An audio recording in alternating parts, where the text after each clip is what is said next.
Assalamu alaikum and welcome to the Dr.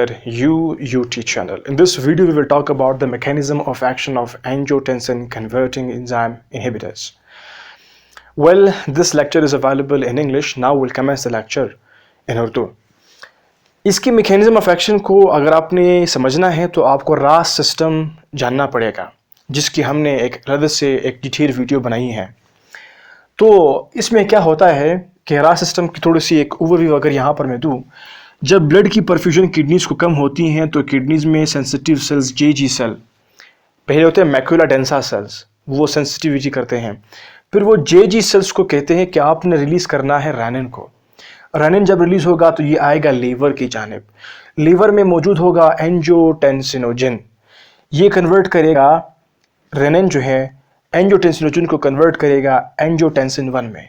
अभी ये जो एंजियोटेंसिन 1 है इसका डायरेक्शन है लंग्स की तरफ। वहाँ पर मौजूद है एक एंजाइम एंजियोटेंसिन कन्वर्टिंग एंजाइम।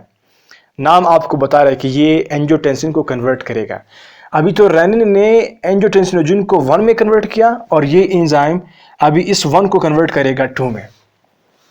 फिर ये एंजियोटेंसिन 2 जो है इसके फिर 3 काम हैं। एक है एंटीडायरेटिक हार्मोन को रिलीज़ करना, दूसरा है एल्डोस्टेरोन को रिलीज़ करना, तीसरा है वैसोकंस्ट्रिक्शन करना, आर्टेरियोस को कॉन्ट्रैक्ट करना, जिससे ये ब्लड प्रेशर को इंक्रीज़ करेंगे।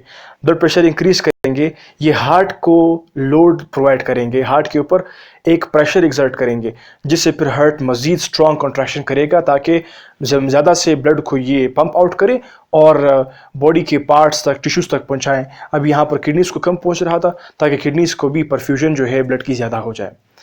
ये ड्रग्स हम लोग यूज़ करते हैं for the anti hypertensive purposes, means blood pressure के लिए और बहुत सी बीमारियों के लिए, लाइक हार्ट डिजीज़ होते हैं, कार्डियक फेलियर एट्सेट्रा। तो इनके ड्रग्स लाइक कैप्टोप्रिल, इनैलोप्रिल, इनका मैकेनिज्म ऑफ एक्शन क्या होता है? ये जो प्रिल वाले ड्रग्स हैं, ये प्रिल वाले ड्रग्स यानी कि एंजियोटेंसिन कन्वर्टिंग एंजाइम इनहिबिटर्स असल में इस एंजाइम को इनहिबिट करते हैं। एंजियोटेंसिन कन्वर्टिंग एंजाइम इसको इनहिबिट करते हैं। अभी इसको इनहिबिट करेंगे तो क्या होगा, एंजियोटेंसिन 1 जो है वो एंजियोटेंसिन 2 में तब्दील नहीं होगा। और साथ में इसका एक और भी काम है। इसका काम है एंजियोटेंसिन कन्वर्टिंग एंजाइम का कि वो ब्रेडिकाइनिन को इनएक्टिव करे। नॉर्मली क्या होता है, नॉर्मली ये एंजियोटेंसिन कन्वर्टिंग एंजाइम्स जो हैं ये एंजियोटेंसिन 1 को 2 में कन्वर्ट करते हैं और साथ में ब्रेडिकाइनिन को भी इनएक्टिव करते हैं। ब्रेडिकाइनिन क्या होता है? ये असल में वेजोडायलेटर है। एंजियोटेंसिन कन्वर्टिंग एंजाइम ब्रेडिकाइनिन को इनएक्टिव करेंगे ताकि वेजोडायलेशन ना हो सके, और 1 को 2 में कन्वर्ट करेंगे। ये 2 वाले जो होंगे एंजियोटेंसिन 2 ये वेजो कंस्ट्रिक्शन करवाएंगे। मींस जब 1-2 में कन्वर्ट होगा तो वेजो कंस्ट्रिक्शन होगी और ये ब्रेडिकाइनिन वाला किस्सा जो है ये ख़त्म हो जाएगा। तो जब हम लोग इनहिबिटर्स देंगे इस एंजाइम के, हम इसको इनहिबिट करेंगे, तो जो इसके इनहिबिट करने से क्या होगा, एंजियोटेंसिन 2 नहीं बनेगा और ब्रेडिकाइनिन की एक्टिविटी इंक्रीज हो जाएगी। एंजियोटेंसिन 2 नहीं बनेगा, ब्रेडिकाइनिन की एक्टिविटी इंक्रीज हो जाएगी। तो ब्रेडिकाइनिन की एक्टिविटी क्या है? वेजोडायलेशन करवाना। इस 2 ने कंस्ट्रक्शन करनी थी, अभी ये नहीं बनेगा। अभी वेजोडायलेशन की एक्टिविटी जो है वो इंक्रीज हो जाएगी, यानी कि ब्रेडिकाइनिन वेजल्स को डायलेट करेंगे, जिसकी वजह से जो हमारे पास जो साइड इफ़ेक्ट्स हैं वो इस ड्रग्स के चंद एक पेशेंट्स में आते हैं।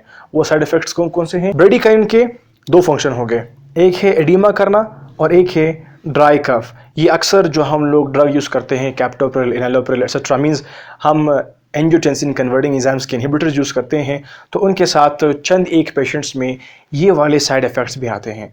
एडिमा क्यों होता है? अभी हम जान चुके हैं कि ये वेसल्स को डायलेट करते हैं। वेसल्स डायलेट होंगे तो फ्लूइड ऊज आउट करेगा, टिश्यू में आएगा, फिर वहाँ पर ये स्टे करेगा।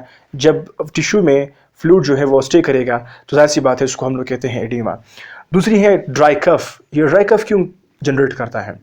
ये ब्रेडिकाइनिन जो है ये रिस्पॉन्सिबल है, ये जाकर के जब पहुंचेगा लंग्स में वहाँ पर है इरिटेंट रिसेप्टर्स, उसको ये एक्टिवेट करेगा, जिससे बंदा इरिटेट फील करेगा लंग्स में और फिर बार बार वो खांसेगा।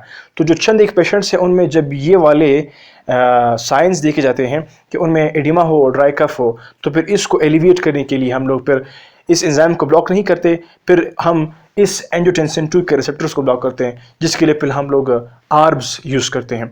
So this is the mechanism of action of the angiotensin converting enzyme inhibitors. Hope so you enjoyed. Thank you for watching, and please, if you have any kind of question regarding this topic, you can comment that in the comment box. We'll come for the answers.